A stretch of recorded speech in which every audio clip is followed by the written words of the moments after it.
Welcome to the MindBodyCouple podcast. I'm Tanner Murtaugh. And I'm Ann Hampson.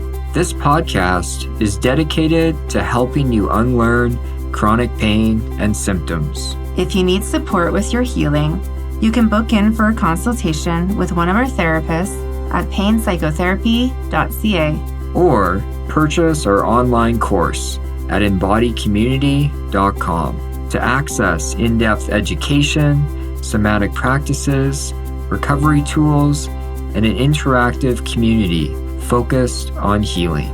Links in the description of each episode.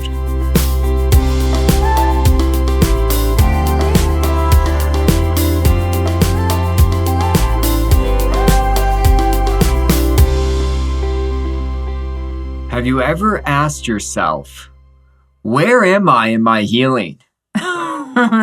This is a question. You're like saying this really intensely, Tanner. Welcome, everybody, by the way. Yeah. Tanner's decided to jump right into topic. We're jumping into the question you're all asking yourself, likely multiple times a week, maybe multiple times a day. Well, to be fair, like wondering where we are in our healing, it can be really complex and complicated to know if we're on the right track, if things are going well. And so I think this is a common question that people wonder, and it makes sense. Don't get me wrong, it's a fair question. Yes. I remember asking myself this all the time when I was healing from my chronic pain. Yes. Because you're reading the books.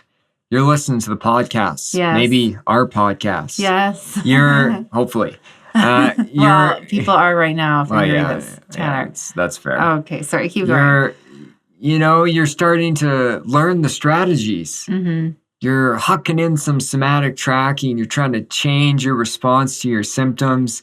You're processing those emotions. You're regulating your nervous system. Yeah. And it's all lumped together in this big, messy healing soup. Yes, which is all right. This is usually how it looks. Oh, yeah. Yeah. It's not this neat, tidy thing. No. Well, and so we wanted to do this podcast to kind of give a bit more, maybe guidelines or understanding when we're asking the question of where we are in our healing journey. Yep. Maybe we can kind of remember some of the stages that we're going to point out right now. Mm-hmm. So our topic today, the 7 stages of mind-body healing. Yes. Okay. You're saying that really intensely again. Like Tanner needs to work on his intensity today, obviously. I'm a little revved up. Yeah. I'll remind him. I'm excited about this topic. Yeah. We talk about this often with our clients. Mm-hmm. We talk about this in our course, the somatic safety method. Mm-hmm. The 7 stages of mind-body healing. And we're going to talk about each of these 7 stages. Yes. 1 to 7. Yes. But I want to be dead clear about something.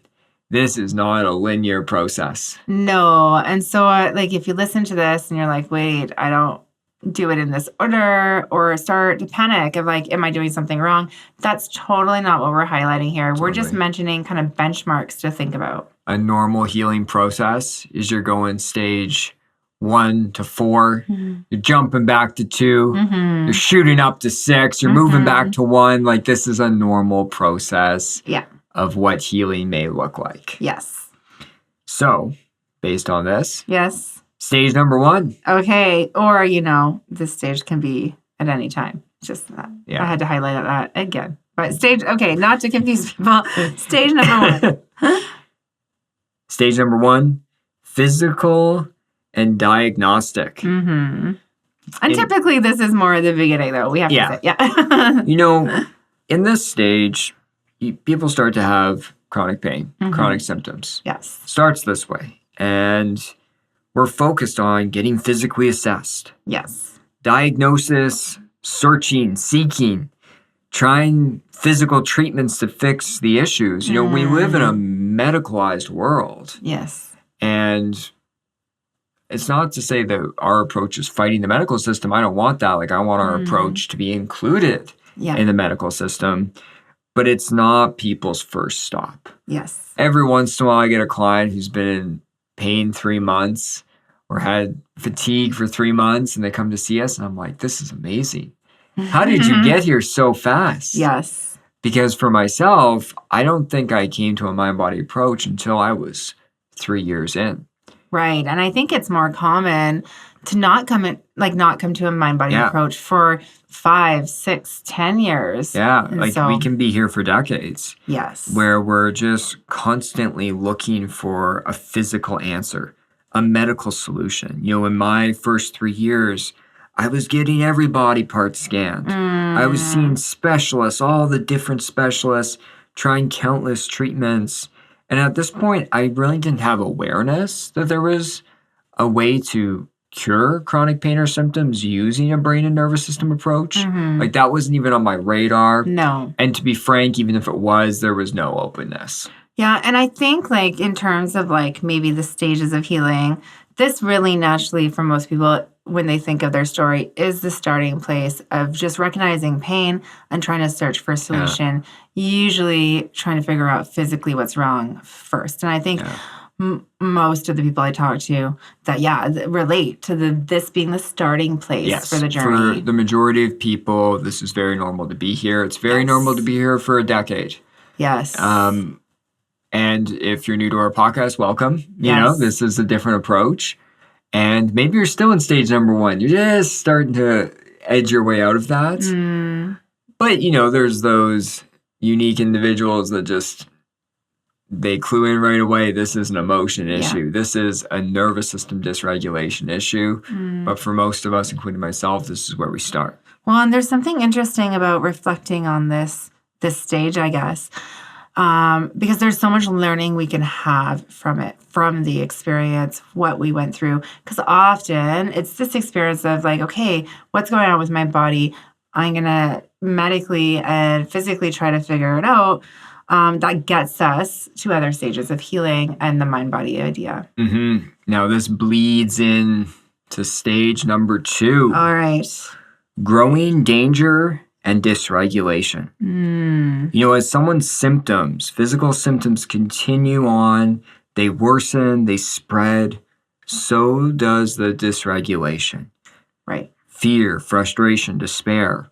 Dysregulation in the nervous system, fight, flight, freeze, shutdown. As our symptoms continue on, they worsen, they spread. We have this confusion, this uncertainty of how do I help myself? Yes. And as people are like seeking out medical treatments and they're not working, this growing danger and dysregulation just kind of takes off naturally. Yeah. And it makes perfect sense why this happens. And I think it's important that we really validate this for people of why this just regulation becomes more and more as maybe symptoms increase and then answers become like harder and harder to find. Yes. And it is. It is so incredibly valid if you're listening. If you're having physical symptoms and they're affecting your life, they're affecting you in a really negative way. Yeah.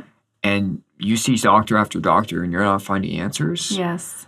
But the other thing I want to mention here is people can go here even after finding a mind-body approach very often. Yes. Where we start to get better and then we start to get worse and then we skip back to stage 2. Yes. And that's key. And so often as we're doing a mind-body approach in healing, as we've talked about lots throughout this podcast, we talk about it in our somatic safety course, that like often we have flares, but when we have flares, it's very natural to go back into danger and dysregulation. That makes sense. Yeah, and for myself, when I was first having pain come on and it was clear there wasn't going to be a simple fix, that fight or flight, anxious, angry energy built. Yeah. And eventually, as you know, Anne, at the end of my journey, like probably 2 years in, I was in despair. My nervous system just shut down. Yeah, I remember that. Hopeless, helpless. And that's a really normal progression of this and what takes place. Let's move on to stage number 3. Yeah. Opening up to a new explanation. Yes. This can be a very hopeful, exciting stage. Well, and for you, Tanner, because these first stages, which I think often do come first for people, and for you, they did. How did that kind of story and experience push you to open up to a new explanation? Because this is all a part of the journey, all of these kind of stages that we're outlining. Yeah. Coming to a mind-body approach, starting to learn the science and credibility behind the mind-body approach. I think that's why people read those books. Yes. They read all the mind-body books because it helps to validate, hey, maybe this is what's going on. Maybe there is another approach. And for myself, it started with a late one night, desperately, I would do these desperate Google searches. If anyone listens, maybe you relate. Just desperate Google searches of like, how do I cure my pain? Yeah. How do I cure my knee pain, my back pain, my neck pain? Like it was just like these desperate messages. I'm sure many people have found our podcast that way. Yeah. Hopefully some good came from it. But eventually some good came from these desperate searches where I came across a YouTube video talking about Dr. Sarno. Yeah.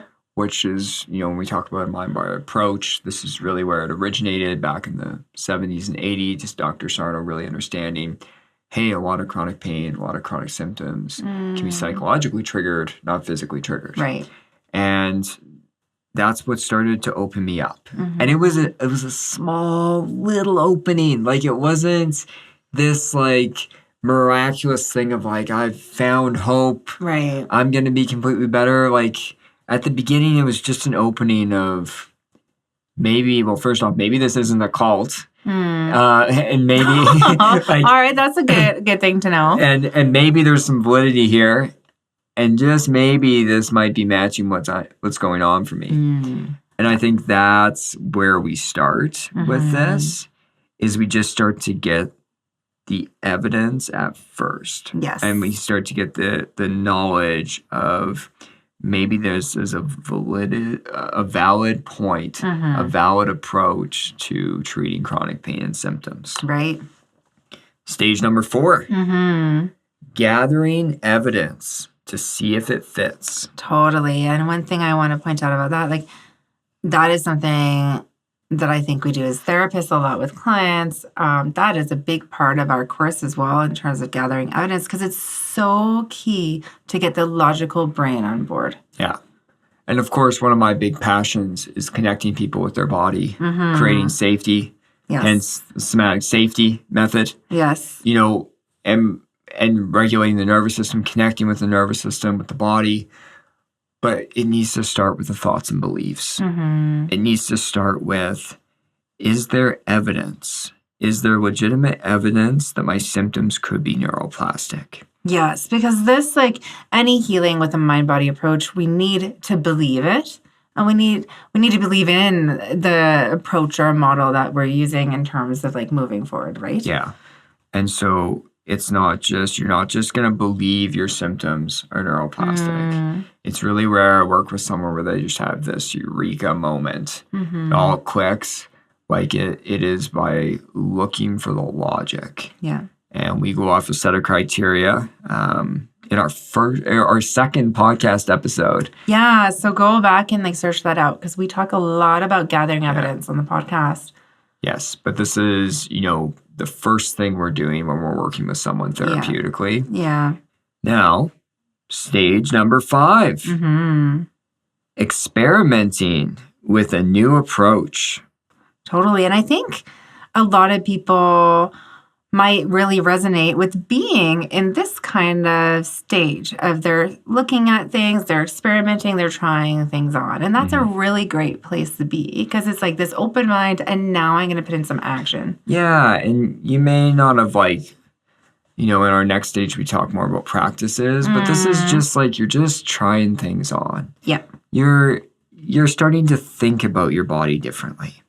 You're starting to realize maybe it's not damaged or diseased. You might play around with cognitive safety messages. Yeah. We have a whole past episode on that you can go check out. Totally.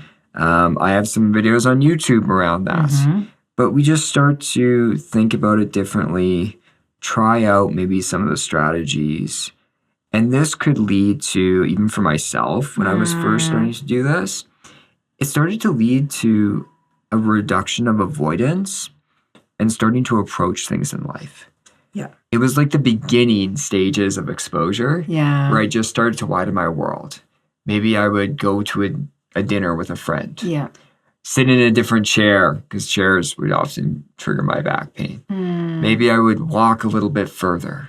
Like I started to create like healthy lifestyle changes because there was enough of a belief that I need to experiment with not avoiding everything in my life anymore, but actually starting to approach and use some of these things. And I remember that for you, Tanner. Like I remember you starting to approach, and I think we've talked about this before, but when we start to approach, we feel it out, that can lead us to the next stage of buying in and believing, because we're like, okay, this is okay, or I'm getting some hope, or I'm seeing some gains. Exactly.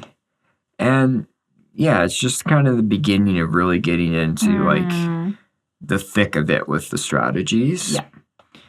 Now, stage number 6, buying in, brain retraining, and somatic practices. Yep. So here, we start to really see evidence that it's possible that we can change and heal. Yeah. We start to buy in at an increasing level day by day. It's a hopeful, exciting period. Yeah. It's an exciting stage to be in. And, you know, the symptoms being neuroplastic, it just really starts to click. Totally. And so that's where, like, kind of when people are here, we see tons of gains and success. But it started with really getting the logical brain on board, kind of feeling it out, and then rolling with it. One thing I want to say is if you are like, okay, you feel like you're in this stage, it's important to keep that buy-in, keep rolling with it, keep making your world bigger. And we have other podcasts that talk, like episodes that talk about that as well, of like, okay, let's keep that momentum rolling.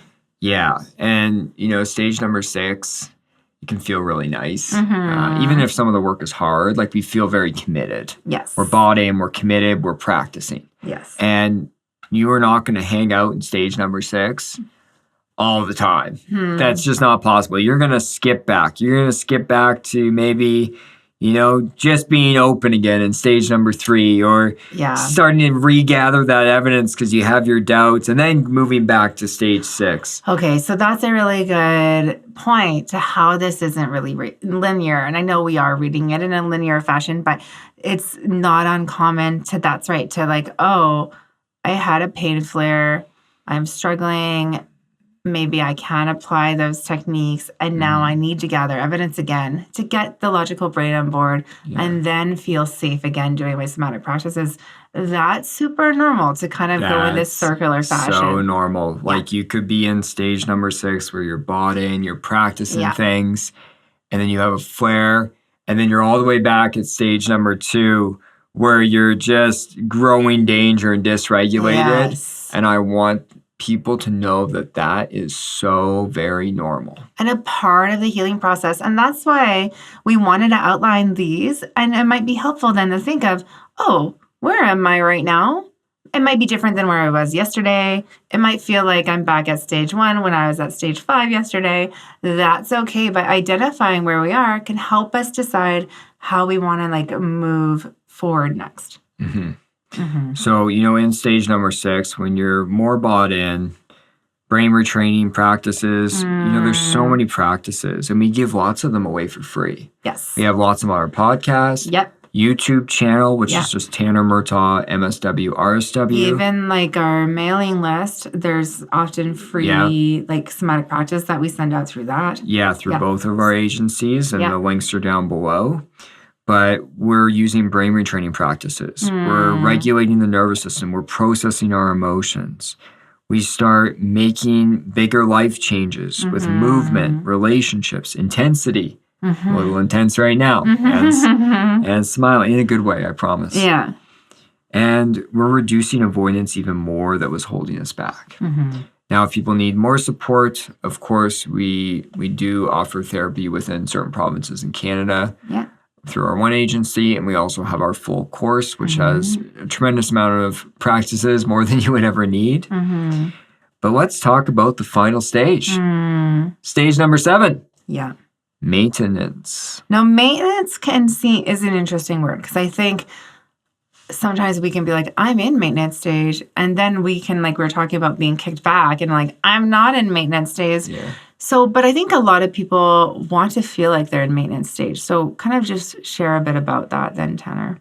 When we're in a place of maintenance, the pain and symptoms have started to reduce quite a lot. Okay, so that is like maybe a signifier there. Yeah, like you're starting to maintain your healing because like at this point you're seeing some progress. You could also just be maintaining the healing work, even if you don't see great progress. Yeah. For some people, their symptoms have completely dissipated, right? And in this stage, it's really important to maintain those healing practices and lifestyle changes. And we're doing that to manage flare-ups. Flare-ups are normal. They're going to occur, especially in the first year or two when you're first healing. Yeah. They rarely happen for me now, but I am human. They still happen now and then. But for the most part, this is normal. And maintenance is key. We talked about this last episode. This is not physio exercises or chiropractic exercises. You're not going to do them, get better, stop doing them, move on with your life. You need to maintain some of the skills, the lifestyle changes that helped you reduce your symptoms in the first place. Yeah. Like you have to keep going with those. I know that from experience. And I do work every single day. It's stuff that I enjoy, but I'm doing work every single day. Even this morning, I have a document on my computer. It's called safety. Good. I only laugh because, Tanner is very organized, but also very disorganized. So I can imagine this document. It's being kind of organized and called safety. Good name. It's organized, but it's in a mix of documents on my laptop computer. And there's like 200 of them just scattered. So exactly across my desktop. Exactly. And I'm like, it takes me 5 minutes to like be like, where's the safety one again? But good for you for creating some organization. Yeah, and some of it might be messages about my body, even though I'm long past having chronic pain, but it's also just about why I'm safe in my life. Okay, so why and how do you use this in terms of like the maintenance stage? Maybe not every day, but every couple of days I'll open it up. Yeah. I'll review it. It helps me feel inspired. It helps me feel like I'm safe in my life. I can progress towards my goals. And it's really helpful. Right. So it's a simple activity that I actually did long ago. It was very different back when I was healing from chronic pain, but it's something I just like to review. It takes me 15 minutes. Yeah. And I like to read it back to myself. It's very helpful. But, I'm doing a lot of nervous system regulation stuff, processing of emotions each and every day. These are things that it doesn't have to look like that for the listeners. It's everyone's different in what maintains their healing, but this is what works for me. Yeah. And so that's right. When we think of kind of this stage, it's creating a set of tools or a lifestyle shift that works to kind of maintain nervous system regulation and those things that help bring symptoms down. Yeah. So these were the 7 stages of mind-body healing. Little task for everyone here. All right. Simple task. We just want you all to reflect on what stage you're currently in and know that this is perfectly okay. Totally. So if you're like, I'm in stage 1 and I'm just slightly open, maybe going to 2, 3, that's totally okay. Or if it's like, I've been kicked back to stage 2 because of my pain flare, again, that's totally okay. Yeah. But it's important to reflect, like, where am I at? Because you might need different healing work. Yes. Depending on what stage you're in. Totally. That's the benefit. It's not just, oh, great, I know what stage I'm in. That's not it. Like, it's like you might need very specific things depending on what stage you're in. Yes. Okay. Well, we made it through and I didn't dawdle once. Yeah. Look at me go. That's good, Tanner. He's working on it. I'm proud of you. I appreciate that. Yeah, good. I'll write it in my safety thing. I'll be like, Anne's proud of me. So thank you everyone for listening. Thank you for listening. And we'll talk to you next week. Talk to you next week.